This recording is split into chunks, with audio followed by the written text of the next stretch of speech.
Movie की starting एक ऐसे शहर से होती है जहाँ पर अमीर और गरीब लोग एक साथ तो रहते हैं, लेकिन अमीर लोग गरीब लोगों का बिल्कुल साथ नहीं देते। उनके काफी हाई स्टैंडर्ड्स हैं और वो गरीबों को कुछ भी नहीं समझते। ये मूवी इसी शहर में रहने वाले एक आदमी ऑर्थर पर बेस्ड है। वो अपनी मदर के साथ रहा करता था। उसे कॉमेडी बहुत पसंद थी और उसका दिल चाहता था कि वो एक दिन बहुत बड़ा कॉमेडियन बने। उसका आइडियल एक आदमी था जो कि बहुत बड़े कॉमेडी शो को होस्ट करता था। वो कहता था कि मैं भी एक दिन उनके शो में उनके साथ खड़ा होऊंगा। वो इसके लिए बहुत मेहनत किया करता था। फिर एक दिन हम ऑर्थर को देखते हैं जो कि किसी कंपनी की एडवर्टाइजमेंट के लिए एक साइन बोर्ड लेकर एक रोड पर खड़ा होता है कि कुछ शरारती बच्चे वहाँ पर आते हैं और उसे बहुत तंग करके उसका साइन बोर्ड छीन कर भाग जाते हैं। ऑर्थर यहाँ पर जोकर बना होता है। वो उन बच्चों के पीछे भागता है ताकि अपना साइन बोर्ड ले सके, लेकिन वो बच्चे उसे बहुत भगाते हैं और वही साइन बोर्ड उसके मुंह पर मारते हैं, जिससे वो साइन बोर्ड टूट जाता है। और उसके बाद फिर वो ऑर्थर को भी बहुत बुरी तरह मारते हैं। ऑर्थर काफी हर्ट होता है और सीधा अपने बॉस के पास जाता है। वो उसे सब कुछ बताता है कि बच्चों ने उसके साथ क्या क्या किया, लेकिन उसका बॉस उल्टा उसे डांट देता है और कहता है कि तुम्हारा दिमाग तो ठीक है, बच्चे ऐसी हरकत कैसे कर सकते हैं। बॉस उससे कहता है कि मैं तुम्हें तुम्हारी सैलरी भी नहीं दूंगा। ऑर्थर में कॉन्फिडेंस की बहुत कमी होती है, इसलिए वो यहाँ पर खुद के बारे में कुछ बोल ही नहीं पाता। वो वहाँ से काफी उदास होकर बाहर आ जाता है और सोचता है कि क्या मैं इतना बुरा हूँ कि कोई भी मेरी बात का यकीन ही नहीं करता। वो अपने घर आता है और डांस करने लगता है। यहाँ पे हम देखते हैं कि उसकी बॉडी काफी वीक होती है। अगले दिन ऑर्थर अपने कोलीग से मिलता है और उसे उन बच्चों के बारे में बताता है। उसका कोलीग उसे कहता है कि ये तो बहुत गलत हुआ, तुम्हें अपनी हिफाजत करनी चाहिए थी यार। और इसी के साथ वो उसे गन देता है और कहता है कि इसे अपने पास रख लो, ये मुश्किल वक्त में तुम्हारे काम आएगी। ऑर्थर ये लेने से इनकार करता है, लेकिन वो आदमी जबरदस्ती उसे गन दे देता है और फिर ऑर्थर अपने घर के लिए निकल पड़ता है। वो बस में होता है तो उसके सामने एक बच्चा भी बैठा होता है। वो उसे हंसाने की कोशिश करने लगता है और वो बच्चा जोर जोर से हंसने लगता है, जिस पर उस बच्चे की मदर को गुस्सा आ जाता है और वो ऑर्थर से कहती है कि हटो, परेशान मत करो हमें। लेकिन इस बात पर ऑर्थर हंसने लगता है। इनफैक्ट हमें बताया जाता है कि ऑर्थर को कोई सीरियस साइकोलॉजिकल इशू होता है और वो अपनी हंसी को कंट्रोल ही नहीं कर पाता। उसे कहीं पर भी हंसी आ जाती है। वो बस में बैठी हुई उस लेडी को एक कार्ड देता है जिसमें उसकी डिजीज के बारे में सब कुछ लिखा होता है। वो घर आता है और अपनी मेडिसिन लेने लगता है। इनफैक्ट वो गरीब था और ये दवाई बहुत एक्सपेंसिव थी, तो वो गवर्नमेंट के बनाए गए मेडिकल सेंटर से ये दवाई फ्री लेता था। वो एक दिन अपनी साइकियाट्रिस्ट के पास जाता है। वो उससे कहती है कि मुझे अपनी डायरी दिखाओ कि तुम क्या क्या लिखते रहे हो। जैसे ही उसकी डायरी खोलती है उसमें ये लिखा होता है कि मैं उस तरह नहीं मरना चाहता जिस तरह बुरी तरह से मैंने जिंदगी गुजारी है। फिर ऑर्थर वहाँ से अपने घर जाता है तो उसकी मदर उससे पूछती है कि क्या थॉमस की तरफ से कोई लेटर आया, तो ऑर्थर कहता है कि नहीं, आज भी नहीं। इनफैक्ट थॉमस इस मूवी में बहुत ज्यादा रिच बिजनेसमैन दिखाया गया है और लोग उससे बहुत डरते हैं। उसकी माँ उसे कहती है कि अगर उसको हमारी हालत के बारे में पता चलेगा तो वो हमारी हेल्प जरूर करेगा। अगले दिन जब वो बाहर जाता है तो वापसी पर आते हुए रास्ते में उसे एक सिंगल मदर मिलती है जिसके साथ एक छोटी सी बेटी भी होती है। वो ऑर्थर को काफी अच्छी लगने लगती है, लेकिन वो अपने घर आ जाता है। यहाँ उसकी मदर उससे फिर उसी लेटर के बारे में पूछती है तो ऑर्थर कहता है आपका क्या लेना देना है उससे, वो हमारी मदद नहीं करेगा। अगले दिन हम देखते हैं कि वो सिंगल लड़की ऑर्थर के घर पर आती है। वो उससे कहती है कि मैं कुछ टाइम से नोट कर रही हूँ कि तुम मेरा पीछा कर रहे हो, जिस पर ऑर्थर उसे कहता है कि हाँ, मुझे तुम अच्छी लगी हो। तो इस पर वो लड़की हंसने लगती है और जल्दी उन दोनों में दोस्ती हो जाती है। ऑर्थर को एक और जगह से जोकर की ऑफर आती है। वो एक चिल्ड्रन हॉस्पिटल होता है और जब ऑर्थर वहाँ पर जाकर डांस कर रहा होता है तो उसकी पॉकेट से वही गन बाहर आकर गिरती है। सब बच्चे डर जाते हैं और स्टाफ हैरान होता है कि इसके पास गन क्या कर रही है। ये बात फैलती है और उसे इस जॉब से भी निकाल दिया जाता है। वो अपने बॉस को कॉल करता है कि ये तो सिर्फ एक टॉय गन है, तो उसका बॉस उसे कहता है कि झूठ मत बोलो, मुझे तुम्हारे कलीग ने सब कुछ बता दिया है कि तुमने खुद उससे गन ली। यहाँ पर ऑर्थर का दिल दोबारा से बहुत दुखता है कि उसके कलीग ने तो उसे जबरदस्ती ये गन दी थी। फिर हम देखते हैं कि ऑर्थर ट्रेन में घर जा रहा होता है और वहाँ पर 3 बिजनेसमैन भी होते हैं जो कि थॉमस वेन के ही आदमी थे। वो ट्रेन में बैठी हुई एक लड़की को छेड़ रहे होते हैं। ऑर्थर को यहाँ पर अपने मेंटल डिसऑर्डर की वजह से हंसी आने लगती है और वो तीनों आदमी समझते हैं कि हम पर हंस रहा है। वो उसे बहुत मारते हैं, इतना मारते हैं कि उसके मुंह से खून आने लगता है। ऑर्थर उन्हें अपना मसला बताने की कोशिश कर रहा था, लेकिन वो तीनों उसकी एक नहीं सुनते। ऑर्थर को उन तीनों पर गुस्सा आ जाता है और अपनी गन निकाल कर उन तीनों को शूट कर देता है। वो वहाँ से ये सोचकर भाग जाता है कि मैंने 3 लोगों का कत्ल किया है। वो खुद को एक बाथरूम में लॉक कर लेता है। पहले तो वो डर रहा था, लेकिन यहाँ पर अचानक से वो डांस करने लगता है। ऐसे लग रहा था जैसे अब उसे कोई रिग्रेट नहीं और वो काफी सुकून में भी था। ऑर्थर घर आता है तो टीवी पर न्यूज चल रही होती है जिसमें थॉमस बोल रहा होता है वो कहता है कि जिन 3 लोगों का कत्ल हुआ वो मेरे आदमी थे और उन्हें किसी जोकर ने मारा। लेकिन यहाँ पर गरीब लोग उन तीनों की डेथ का अफसोस करने की बजाय जोकर्स का साथ दे रहे होते हैं, क्योंकि वो सब जोकर्स के रूप में ही अमीर लोगों के खिलाफ स्ट्राइक कर रहे होते हैं। वहाँ से वर्कर अपने साइकेट्रिस्ट के पास जाता है तो वो उसे बताती है कि हम आज आखिरी बार मिल रहे हैं, क्योंकि गवर्नमेंट ने हमें फंड्स देना बंद कर दिया है और अब के बाद में आपका फ्री इलाज नहीं कर सकती। ऑर्थर दोबारा से काफी टूट जाता है और उदास होकर वहाँ से बाहर आ जाता है। फिर हम ऑर्थर को देखते हैं जो कि कॉमेडी शो में लोगों को हंसाने की कोशिश कर रहा होता है, लेकिन वो ऐसा कर नहीं पाता और परेशानी में उसे जोर जोर से हंसी आने लगती है।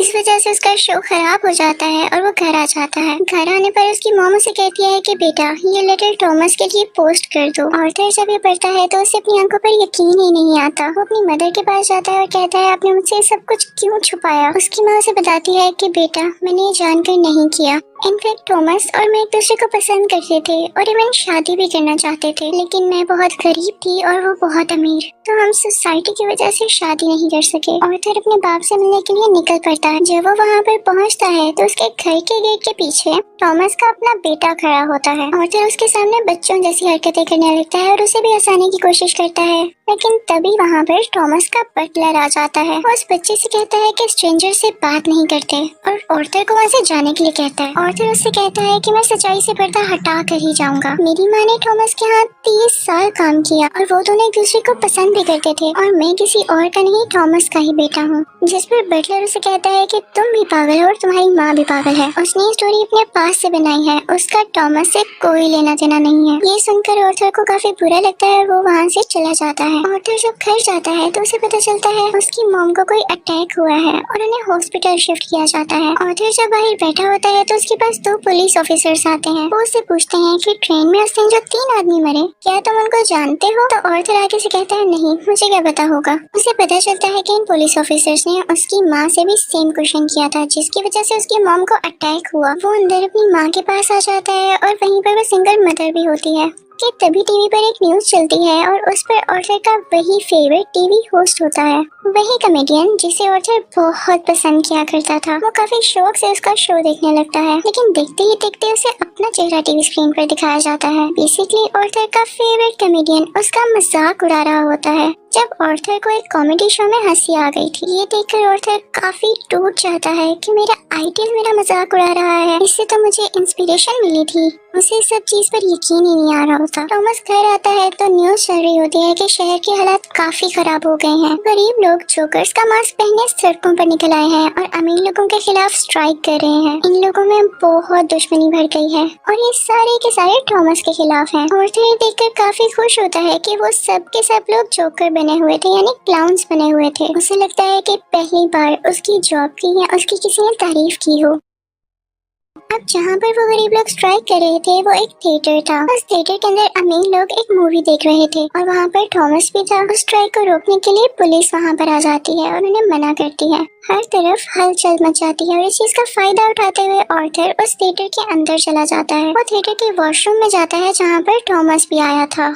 ऑर्थर उसके पास जाता है और पोलाइटली कहता है कि मैं आपका बेटा हूँ, मेरी माँ और आप एक साथ हुआ करते थे, याद करें। थॉमस उसे कहता है कि मैं इस नाम की किसी औरत को नहीं जानता और उसे जोरदार मुक्का मारता है, यानी पंच करता है, जिससे उसकी नाक से बहुत खून आने लगता है। ऑर्थर घर चला जाता है और कुछ टाइम बाद उसे पुलिस की कॉल आती है। वो इनफैक्ट ऑर्थर से भी इन्वेस्टिगेशन करना चाहते थे उस दिन के बारे में जब उन 3 आदमियों का कत्ल हुआ था। और तभी ऑर्थर को ये भी पता चलता है कि जो उसका फेवरेट कॉमेडियन था उसने ऑर्थर को अपने शो में बुलाया है। इनफैक्ट उसने ऑर्थर की जो क्लिप अपने शो में चलाई थी उसकी वजह से उसके शो की रेटिंग काफी बढ़ गई थी, क्योंकि लोगों ने उसको पसंद किया था। वो बहुत खुश हो जाता है और तैयार होकर वहाँ पर जाने के लिए निकल जाता है, लेकिन उसे याद आता है कि थॉमस के बटलर ने कहा था कि मेरी माँ पागल है। तो वो उस मेंटल हॉस्पिटल पर जाता है जहाँ पर उसकी माँ का कभी इलाज हुआ था। वो उन लोगों से अपनी माँ की फाइल मांगता है। वो वहाँ से वो फाइल चुरा कर भाग जाता है। उसमें लिखा हुआ था कि ऑर्थर की माँ का किसी और के साथ रिलेशन था। वो उसे बहुत ज्यादा फिजिकली अब्यूज किया करता था, मारा करता था। और इसी दौरान आर्थर के सर पर भी चोट आई थी, थी जिसकी वजह से वो आज इस डिजीज का शिकार है। वो वहाँ से सीधा अपनी दोस्त यानी उसी सिंगल मदर के पास जाता है, लेकिन हमें यहाँ पर पता चलता है कि वो तो थी ही नहीं, वो असल में सिर्फ और सिर्फ उसकी इमेजिनेशन में थी और उसको उसके विजन्स आया करते थे। आर्थर अपने माँ की चोट की वजह से काफी परेशान होता है। वो हॉस्पिटल जाता है और पिलो से अपनी माँ को मार देता है। घर आकर देखता है तो उसे एक पिक्चर मिलती है जिसके पीछे लिखा हुआ था कि मुझे तुम्हारी स्माइल बहुत पसंद है, जो कि थॉमस ने लिखा था और ये पिक्चर उसकी मदर की थी। यहाँ उसे एहसास होता है कि उसकी माँ झूठ नहीं बोल रही थी। वो अपना जोकर का मेकअप करने लगता है और यहाँ पर वो काफी दुखी होता है और उसे कुछ समझ नहीं आ रहा होता कि उसके आसपास क्या हो रहा है। तभी वहाँ पर उसका वही कोलीग आ जाता है और वो कहता है कि जो उस दिन ट्रेन में 3 कत्ल हुए और रिसेंटली तुम्हारी माँ का भी कत्ल हुआ, मैं उसके बारे में कुछ पूछना चाहता हूँ। आर्थर को लगता है कि ये लोग फिर से मेरा जीना हराम करने आए हैं और वो यहाँ पर अपने कोलीग को बुरी तरह से मार देता है। अब इसके बाद आर्थर तैयार होता है और अपने जोकर का फुल कॉस्ट्यूम पहन लेता है। वो अब अपने फेवरेट कॉमेडियन के शो में जाने की तैयारी कर रहा था। वो बहुत खुश होता है और रास्ते में डांस करता हुआ जा रहा होता है। वहीं पर वो दोनों पुलिस ऑफिसर्स भी आ जाते हैं जो उसे ट्रेन में हुए हादसे के बारे में इन्वेस्टिगेशन कर रहे थे। पर आर्थर वहाँ से भाग आता है और भागते भागते एक ट्रेन में घुस आता है। उस ट्रेन में और भी बहुत सारे लोग ऐसे थे जिन्होंने जोकर का कॉस्ट्यूम पहना था। पुलिस इतने सारे लोगों में उसको ढूंढ ही नहीं पाती, तो इसी बात का फायदा उठाते हुए वहाँ से बाहर आ जाता है और अपने फेवरेट कॉमेडियन के शो की तरफ जाता है। वो जब उसके सामने जाता है तो वो उससे पूछता है कि क्या तुम भी जोकर बने हो, क्या तुम भी अमीरों के खिलाफ प्रोटेस्ट कर रहे हो। आर्थर उसे रिक्वेस्ट करता है कि आप लोगों को मेरे बारे में कुछ न बताइएगा सिवाय इसके कि मैं एक ऑर्डिनरी जोकर हूँ।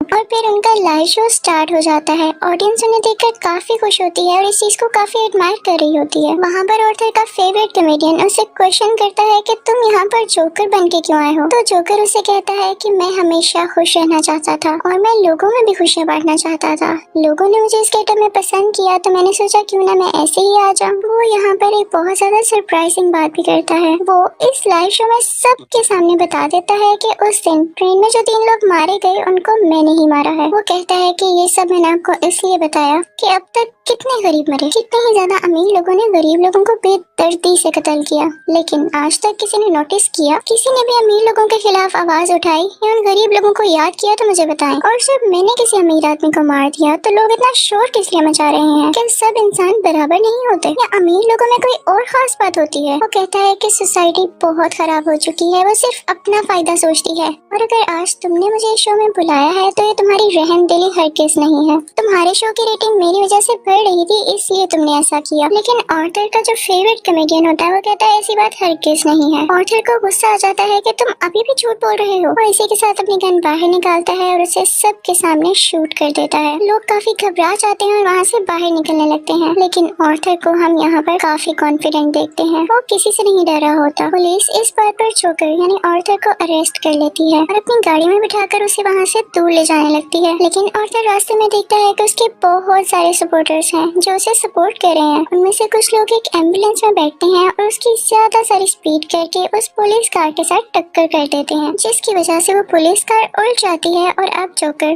बाहर आ गया था। वो उन सब लोगों में शामिल हो जाता है और उसी कार के ऊपर आकर खड़ा हो जाता है। सब लोग उसे यहाँ पर देख पा रहे थे और उसे चीयर कर रहे थे। उसके मुंह और नाक से काफी खून आ रहा था, लेकिन वो उसी खून से अपनी स्माइल बना लेता है और हाथ फैलाकर जोर जोर से हंसने लगता है। ये इनफैक्ट एक ऐसी स्माइल थी जिसके पीछे गम, तकलीफ और दुख छुपा हुआ था। वो अब उन सब लोगों का हीरो बन चुका था और वो यहाँ पे काफी खुश था कि लोग फाइनली अब उसे तारीफ कर रहे थे, उसे अप्रिशिएट कर रहे थे। दूसरी तरफ हम थॉमस को देखते हैं जो कि अपनी प्रेजेंट वाइफ और अपने बेटे के साथ ये शहर छोड़कर जा रहा होता है, लेकिन तभी साइड पे खड़ा एक जोकर उन लोगों को शूट कर देता है, लेकिन वो उनके बेटे को कुछ नहीं कहता। फिर सीन चेंज होता है और हमें आर्थर यानी जोकर एक साइकियाट्रिस्ट के पास दिखाया जाता है। वो वहाँ पर भी हंस रहा होता है, तो वो साइकियाट्रिस्ट उससे कहती है कि तुम बिला वजह क्यों हंसते रहते हो। तो आर्थर उससे कहता है कि आप इस फीलिंग को कभी नहीं समझ पाएंगी, और ये कहकर वो वहाँ से बाहर आ जाता है। उसके जूतों के नीचे खून लगा हुआ था, जिससे ये जाहिर होता है कि एक अच्छा इंसान कैसे किसी कातिल में बदल गया। और इस मूवी से हमें ये लेसन भी मिलता है कि जब किसी के साथ बुरा किया जाए तो वो बुरा ना भी हो तो एक ना एक दिन बुरा बन ही जाता है। उसे इतनी अजियत दी गई, इतना टॉर्चर किया गया कि उसके अंदर से वो फीलिंग्स ही खत्म हो गई और अब वो अपनी लाइफ से बिल्कुल सेटिस्फाई था। और इसी के साथ ये मूवी भी एंड हो जाती है। आई होप आपको ये मूवी अच्छी लगी होगी। Thank you for watching.